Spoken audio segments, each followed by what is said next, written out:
مفتی ابرار صاحب کے بیانات سننے کے لیے مفتی صاحب کے آفیشیل چینل مفتی ابرار صاحب فلاحی آفیشیل کو سبسکرائب کریں۔ أعوذ بالله من الشيطان الرجيم بسم الله الرحمن الرحيم أولم يروا أن الله الذي خلق السماوات والأرض قادر على أن يخلق مثلهم وجعل لهم أجلا لا ريب فيه فأبى الظالمون إلا كفورا قل لو أنتم تملكون خزائن رحمة ربي إذا لأمسكتم خشية الإنفاق وكان الإنسان قتورا صدق الله العظيم۔ کیا ان لوگوں نے دیکھا نہیں کہ بے شک اللہ تبارک و تعالیٰ کی ذات وہ ہے جو سات و زمین اور سات و آسمان کو پیدا کرنے والی ہے، وہ اس بات پر قادر ہے کہ ان کے جیسی اور مخلوق کو پیدا کر دے، اور اس نے ان تمام لوگوں کے لیے ایک وقت مقرر کر رکھا ہے جس کے آنے میں کوئی شک نہیں۔ اس کے باوجود ظالم لوگ، نافرمان لوگ کفر اور سرکشی ہی میں آگے بڑھتے ہیں۔ آپ کہہ دیجئے کہ اگر میرے رب کی رحمت کے خزانے تمہارے ہاتھ میں ہوتے تو تم اپنے پاس روکے رکھتے خرچ ہو جانے کے ڈر کی وجہ سے، اور انسان تو ہے ہی بڑا تنگ دل اور کج مزاج رکھنے والا۔ یہ سورہ بنی اسرائیل کی 99 اور 100 نمبر کی آیت کریمہ ہے۔ ان دونوں آیتوں میں اللہ تبارک و تعالیٰ نے مشرکین مکہ کو جواب دیا ہے۔ اصل میں مشرکین مکہ سب سے پہلے تو رسول اللہ صلی اللہ علیہ وسلم کی رسالت کو ماننے کو تیار نہیں تھے۔ وہ کسی نہ کسی بہانے سے حضور علیہ السلام کی رسالت کو قبول نہیں کرتے تھے، اس کا انکار کر دیتے تھے، کبھی اپنی حد درمی کی وجہ سے، کبھی اپنی سرکشی کی وجہ سے، کبھی اپنی طغیانی کی وجہ سے۔ تو اللہ تبارک و تعالیٰ نے اپنے پیغمبر علیہ السلام کی نبوت کو خاص طور پر یہاں پر ذکر کیا، اور جیسا کہ ہم بارہا سنتے چلے آ رہے ہیں کہ قرآن کریم کا اسلوب یہ ہے، انداز یہ ہے کہ عام طور پر اللہ تبارک و تعالیٰ اپنے کلام پاک میں 3 چیزوں کو اہتمام کے ساتھ ذکر کرتے ہیں، ایک توحید کو، ایک رسالت کو، اور ایک بعث بعد الموت، یعنی مرنے کے بعد دوبارہ اٹھائے جانے کو، جس کو ہم اپنی زبان میں آخرت کہتے ہیں، کہ اللہ تبارک و تعالیٰ نے اپنے کلام میں آخرت کو بہت زیادہ ذکر کیا ہے، بہت کثرت سے ذکر کیا ہے۔ وجہ اس کی یہی ہے کہ آخرت ہمیشہ ہمیشہ رہنے کی ہے، اس پر دوام ہے، اس پر استمرار ہے، کہ وہ کبھی ختم نہیں ہوگی، کبھی فنا نہیں ہوگی۔ اس وجہ سے اللہ تبارک و تعالیٰ نے جگہ جگہ پر آخرت کو ذکر کیا ہے۔ لہذا اس سے اوپر والی آیت میں بھی اللہ رب العزت نے یہی بات ذکر کی کہ دیکھو، جس کو ہم نے ہدایت دی، اللہ کیا فرماتے ہیں کہ جس کو ہم نے ہدایت دی وہ وہی صحیح معنی میں ہدایت یافتہ ہے، کہ اسی کو ہم کامیاب کریں گے، اور جس کو ہم نے گمراہ کیا، اے پیغمبر علیہ السلام، آپ ہمارے علاوہ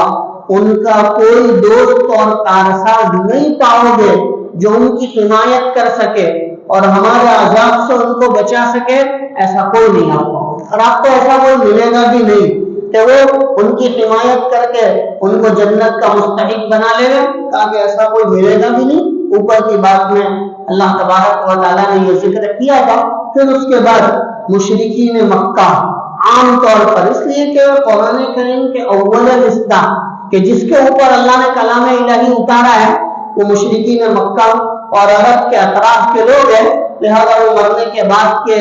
آنے والی زندگی کے بعد میں انکار کرتے تھے، اور رسول اللہ صلی اللہ علیہ وسلم کو بطور مذاق کے یوں کہتے تھے کہ انسان ایک مرتبہ مٹی ہو گیا اور مٹی ہونے کے بعد گل سڑ کر ختم ہو گیا، بوسیدہ ہو گیا، اس کی کوئی ہڈی تک باقی نہیں رہی، پھر اس کے بعد تم یوں کہتے ہو کہ برس کا برس گزرنے کے بعد پھر اس انسان کو اللہ دوبارہ اٹھاوے گا اور قیامت کے دن میدان حشر میں اسی شکل میں لا کر کھڑا کرے گا، تو اللہ تبارک و تعالیٰ نے اس کو بھی ذکر کر دیا اور بتایا کہ یہ سب تمہارا انکار ہے، تمہاری سرکشی ہے، تمہاری طغیانی ہے۔ کیا تم دیکھتے نہیں ہو کہ جس پروردگار نے ساتوں زمین ساتوں آسمان کو پیدا کیا ہے وہ تم کو دوبارہ پیدا نہیں کر سکتا؟ اللہ تبارک و تعالیٰ نے دوسری جگہوں پر یہ بات ذکر کی ہے کہ جو چیز ایک مرتبہ وجود میں آ گئی، پیدا ہو گئی، اس کو تو دوبارہ پیدا کرنا اور آسان کام۔ ایک معمار نے ایک بلڈنگ نے ایک عمارت بنائی، ایک بلڈنگ بنائی، اب دیکھنے والوں کو وہ بہت پسند آئی، کسی نے آ کر کہا کہ صاحب آپ نے یہ بلڈنگ بنائی ہے، ایسی ہو بہو میری جگہ پر آپ ایک دوسری عمارت تعمیر کر دو، تو یہ تو کام اس کے لیے بہت آسان ہے کہ یہاں وہ کر چکا ہے، اس کا نام اس کے ہاتھ میں ہے، اس کا مٹیریل اس کے ہاتھ میں ہے، اس کی ڈیزائن اس کے ہاتھ میں ہے، اس کو دیکھ کر کاپی کرنا ہر ایک کے بس کی بات ہے، کوئی بھی کر سکتا ہے، اناری بھی کر لے گا، لیکن جو چیز وجود میں نہیں ہے، جس کو کوئی جانتا نہیں ہے، جس کا وجود نہیں ہے، اللہ تبارک و تعالیٰ اس کو پیدا کرتا ہے۔ اور عجیب و غریب بات، آدم علیہ السلام سے لے کر قیامت تک آنے والے سارے انسانوں کی شکلیں الگ ہیں۔ ایسا نہیں ہے کہ ہمارے دور میں انسانوں کی شکلیں الگ ہے، ہمارے دور میں عورتوں اور مردوں کے درمیان فرق ہے۔ اللہ تبارک و تعالیٰ کی یہ قدرت ہے کہ آدم علیہ السلام سے لے کر قیامت تک جن سے جتنے بھی انسان آئیں گے، ہر ایک کی شکلیں الگ، ہر ایک کی فنگر پرنٹ الگ، ہر ایک کی آنکھوں کی صلاحیت اور کیفیت الگ۔ یہ اللہ کی قدرت نہیں تو اور کیا ہے؟ پھر انسان اللہ کے وجود کا انکار کرے، مرنے کے بعد دوبارہ اٹھائے جانے کا انکار کرے، اور انسان تو انسان، اللہ نے جتنی مخلوقات پیدا کی ہے، جتنے جانور چرند درند پرندے، اللہ نے ہر ایک کی شکلوں کو الگ بنایا۔ اللہ اپنی قدرت کی کاریگری اس میں بتلاتا ہے کہ دیکھو نہ میرے پاس کوئی مشین ہے، نہ میرے پاس کوئی آلہ ہے، نہ میں کسی کی ڈیزائن کاپی مارتا ہوں، نہ کسی کی ڈیزائن چراتا ہوں، ایک ایسے اندھیرے کے اندر انسان کو وجود دیتا ہوں کہ جہاں بڑے بڑے کاریگر فیل ہو جاتے ہیں، ایسی ماں کے پیٹ کے اندر ہم انسان کو وجود دیتے ہیں، اس کا نقشہ تیار کرتے ہیں اور پھر اس کے اندر روح پھونکتے ہیں، اور اتنا ہی نہیں اس کی دنیا کی زندگی کا سارا بایو ڈیٹا بھی تیار کر دیتے ہیں کہ اتنا رہے گا، اتنا کھائے گا، اتنی زندگی گزارے گا، اور یہ اس کے مرنے کا وقت ہے اور فلاں جگہ اس کو مرنا ہے۔ فرشتے کو کہا جاتا ہے کہ وہاں کی مٹی لا کر رحم مادر میں ڈال دی جاوے، لہذا جس جگہ انسان کو دفن ہونا ہے وہاں کی مٹی بھی لا کر روایت میں ذکر کیا گیا ہے کہ وہ ماں کے رحم میں پھونک دی جاتی ہے۔ تو اتنی بڑی کاریگری کرنے والا انسان کو دوبارہ پیدا کرے، اس میں کون سے اللہ تبارک و تعالیٰ کے لیے مشکل تھا؟ اسی بات کو یہاں پر ذکر کیا، ذالک جزاؤہم بأنہم کفروا بآیاتنا، یہ سب بدلہ ہے جو اوپر ذکر کیا ہے کہ تم قیامت کے دن میدان حشر میں چہرے کے بل گھسیٹ کر لائے جاؤ گے، اندھے ہونے کی حالت میں، بہرے اور گونگے ہونے کی حالت میں، تمہارا ٹھکانہ جہنم ہوگا، اور جب جب اس آگ کو ہلکا ہونا پایا جائے گا اس کو پھر بھڑکا دیا جائے گا، اور یہ بھی اللہ کے لیے کوئی مشکل نہیں۔ یہاں دنیا کے اندر تو آگ ہلکی ہو جائے، محنت کے بعد اس کو بھڑکایا جاتا ہے، اور جب وہ بھڑک جائے تو محنت کے بعد اس کو ہلکی کی جاتی ہے۔ اللہ تبارک و تعالیٰ کے یہاں یہ کوئی مشکل ہے۔ اور اس وقت یہ بات بھی ذکر کی تھی کہ بسا اوقات انسان کوئی چیز بناتا ہے، کوئی چیز وجود میں لاتا ہے، تو وہ وجود میں آنے کے بعد بسا اوقات انسان کی قدرت سے باہر نکل جاتا ہے۔ بہت سارے جانور ایسے ہیں کہ آدمی پالتا ہے لیکن برسوں سے پال رہا تھا، اچانک اس جانور نے بچے پر حملہ کر دیا اور بچے کو جان سے مارا۔ کئی واقعات ہم نے سنے کہ وہ جانور جو برسوں سے آپ کی خدمت میں ہے، آپ کے گھر میں پل بڑھ کر بڑے ہوئے ہیں، لیکن اچانک سے اس کی فطرت دکھائی اور وہ اپنے قابو سے باہر ہو گیا، پھر وہ بگڑ کر نکل گیا، لیکن اللہ تبارک و تعالیٰ کی یہ قدرت قدرت ہے کہ اس کی پیدا کی ہوئی مخلوق کے اندر سے کوئی بھی اللہ تبارک و تعالیٰ کی نافرمانی پر سرکشی پر نہیں اتر سکتا. اگر اترے گا تو اللہ کے پاس اس کا بھی حل موجود ہے, اللہ کے پاس اس کا بھی راستہ موجود ہے. لہذا یہاں پر کافروں کے متعلق اللہ رب العزت ذکر کر رہے ذالک جزاؤہم بأنہم کفروا بآیاتنا, یہ بدلہ ہے ان تمام چیزوں کا کہ انہوں نے ہماری آیتوں کو جھٹلایا. وقالوا فَإِذَا كُنَّا عِظَامًا وَرُفَاتًا فَإِنَّا لَمَبْعُوثُونَ خَلْقًا جَدِيدًا, اور وہ یوں کہتے تھے کہ کیا ہم ہڈی ہو جاوے اور ریزہ ریزہ ہو جاوے, اس کے بعد بھی اثر نو ہم پیدا کیے جائیں گے, ہم اٹھائے جائیں گے. اور یہ بات بطور سوال کے نہیں تھی, جیسے کہ ایمان والا بہت ساری باتیں بطور سوال کے کرتا ہے. اور وہ سوال کیوں کرتا ہے؟ اللہ تبارک و تعالیٰ کے دین کی معلومات میری زندگی میں آوے اور میں اپنی زندگی کو بہتر بناؤں, میرا عقیدہ درست ہوئے, اس وجہ سے آدمی سوال کرتا ہے. لیکن یہ لوگ سوال کیوں کرتے تھے؟ رسول اللہ صلی اللہ علیہ وسلم کے ساتھ مذاق کرنے کے لیے, آپ کا استہزاء کرنے کے لیے, آپ کی مذاق اڑانے کے لیے کہ تم ایسا کہتے ہو, ایسا ہونے والا ہے, ایسا ہو سکتا ہے, ایسا تو نہیں ہو سکتا ہے. لہذا اللہ تبارک و تعالیٰ آگے اسی کو ذکر کر رہے ہیں جو آج کی آیت کریمہ پڑھی. اولم یروا ان اللہ الذی خلق السماوات والارض, کیا یہ لوگ دیکھتے نہیں ہیں کہ وہ اللہ جس نے ساتوں زمین ساتوں آسمان کو پیدا کیا, قادر علی ان یخلق مثلهم, وہ اس بات پر قادر ہے ان جیسے ڈھیر سارے پیدا کرنا,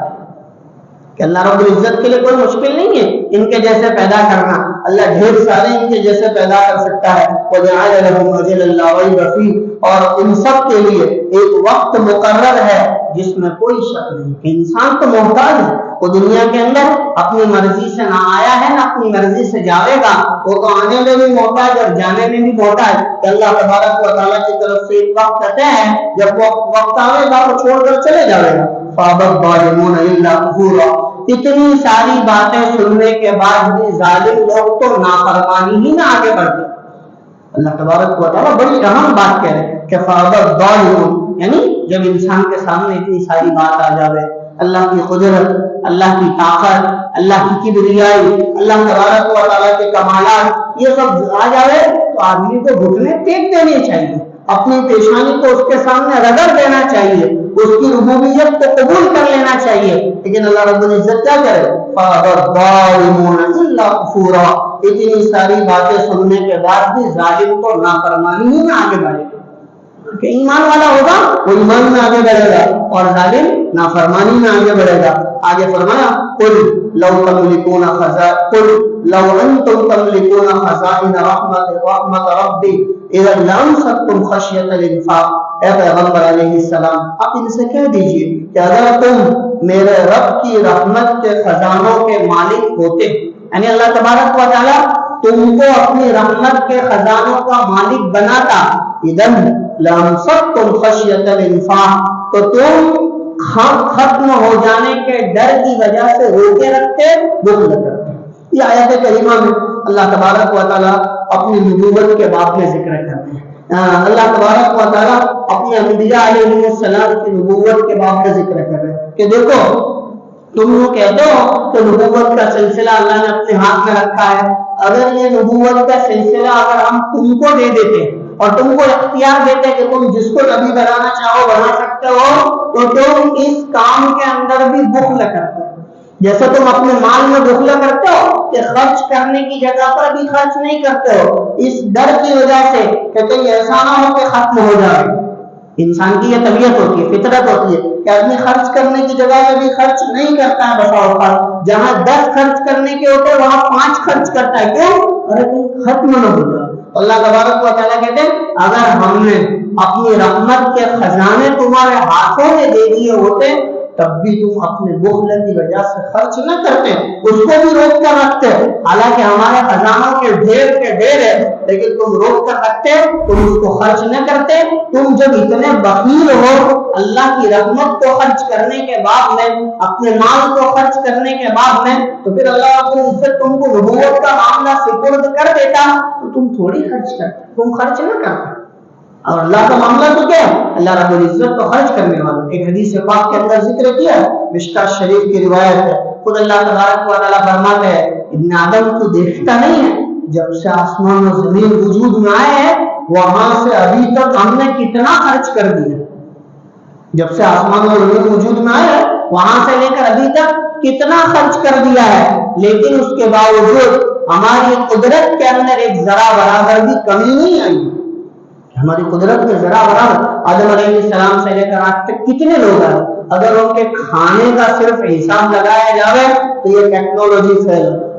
ابھی اپنے خود کے کھانے کا حساب نہیں لگا سکتا کہ 60 سال کی زندگی اللہ نے دی ہے اس میں میں نے کتنا کھانا کھایا ہے اس کا حساب نہیں لگا سکتا. تو آدم علیہ السلام سے لے کر آج تک جتنے انسان آئے, جتنی مخلوق آئی, عجیب عجیب لوگ کھانے والے گزرے ہیں, ہماری تو خوراکیں بھی کچھ نہیں ہے. ایسی خوراکوں والے انسان دنیا کے اندر موجود تھے, اللہ نے ان کو بھی کھلایا اور پیٹ بھر کر کھلایا اور دن میں 5 مرتبہ کھلایا, اور آئندہ قیامت تک بھی اللہ تبارک و تعالیٰ کھلاتا رہے گا. لیکن کیا فرما رہا ہے مشکاۃ شریف کی روایت کے اندر کہ ہم نے اتنا سارا خرچ کیا اس کے بعد بھی ہماری قدرت کے اندر ذرا برابر کمی نہیں ہے. ہمارے خزانے ختم نہیں ہو گئے, ہمارے خزانوں کے ختم ہونے کی بات تو بہت دور رہی, اس کے اندر ذرا برابر کمی بھی نہیں آئی. تو لہذا فرمایا قل لو انتم تملكون خزائن رحمت ربی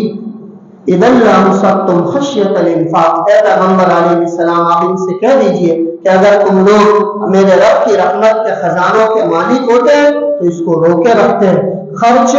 کرنے کے خوف کی وجہ سے. وکان الانسان قتورا, اور انسان کو تنگ دل پیدا ہی ہوا, اس کا دل تنگ ہے, وہ تو بہت مختصر جو ہے وہ تنگ دل لے کر آیا ہے, اس کے اندر اتنا کمال نہیں ہے کہ وہ اللہ تبارک و تعالیٰ کی طرح دہانوں کو کھول دے اور خرچ کرے. علامہ قرطبی رحمۃ اللہ علیہ اس آیت کریمہ کے تحت نقل کرتے ہیں کہ یہ اللہ رب العزت کی طرف سے مشرکین کو جواب ہے.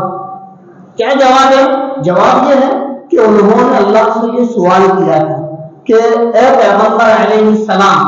آپ اپنے پروردگار کو کہو کہ یہ مکہ کے اطراف میں جو پہاڑ ہے اور جو پہاڑی علاقہ ہے پہاڑوں کو منتقل کر کے پیچھے ہٹا دیا جائے اور یہاں کھیتی باڑی جو ہے وہ کر دی جائے اور یہاں سے نہریں جاری ہو جائے تاکہ ہم لوگ کھیتی کریں اور خوب کمائیں اور خوب پیسہ اکٹھا کریں. علامہ قرطبی رحمۃ اللہ علیہ فرماتے ہیں کہ یہاں اللہ تبارک و تعالیٰ مشرکین مکہ کو جواب دے رہا ہے کہ دیکھو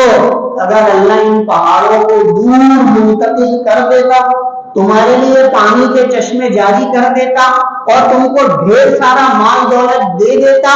تب بھی تم اپنے بخل کی وجہ سے اللہ کے نام پر خرچ نہ کرتے. تمہارے اندر اتنا بخل ہے کہ تم اللہ کے نام پر خرچ نہ کرتے, تو پھر اللہ کی رحمت کا تو کہاں سوال ہے. لہذا فرمایا قل لو انتم تملكون خزائن رحمت ربی, اے پیغمبر علیہ السلام آپ ذرا ان لوگوں سے کہہ دیجئے کہ اگر تم میرے رب کی رحمت کے خزانوں کے مالک ہوتے اذا لامسکتم خشیۃ الانفاق, تو تم روک کر رکھ دیتے خرچ ہو جانے کے خوف کی وجہ سے. وکان الانسان قتورا, اور انسان کو بڑا تنگدل واقع ہوا ہے, اس کے بس کی بات نہیں ہے. اللہ تبارک و تعالیٰ سے دعا ہے اللہ صحیح معنی میں ان آیتوں کو سمجھنے کی توفیق عطا فرما, ہمارے سینوں کی گہرائیوں تک ان آیتوں کی حقیقت اللہ تبارک و تعالیٰ داخل فرما. وآخر دعوانا الحمد للہ.